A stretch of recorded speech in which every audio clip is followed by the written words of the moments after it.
Hörmətli izləyicilər, bura Xəzər rayonu Binə qəsəbəsidir. Gördüyümüz işləri təqdim edək. Yəni təməldən bacamaq işverə qədər öz alışımızdır. Yəni işin gedişatı yüzəviyə göstərək.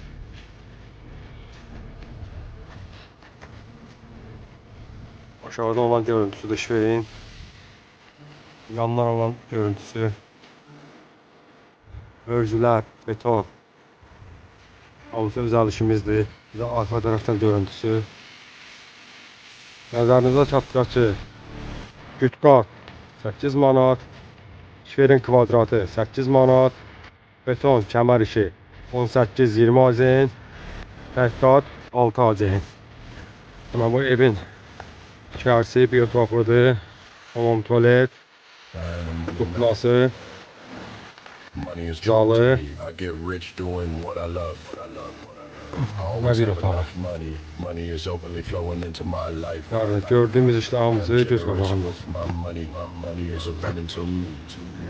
Damın yukarıdan görmüştü. Bir taraf, orta taraf, bir taraf. Yukarıdan görüntüsü. Bir tarafın görüntüsü.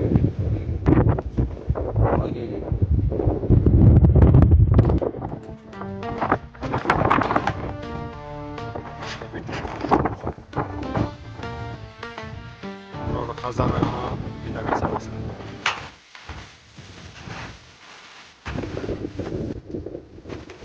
Yani görülen işlerin hamısı göz qabağında.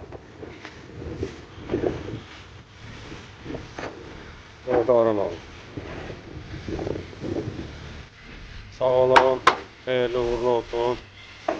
Bugün saat 1, işin geçiyor. Ev sahibine xeyirli uğurlu olsun. Binə qəsəbəsi.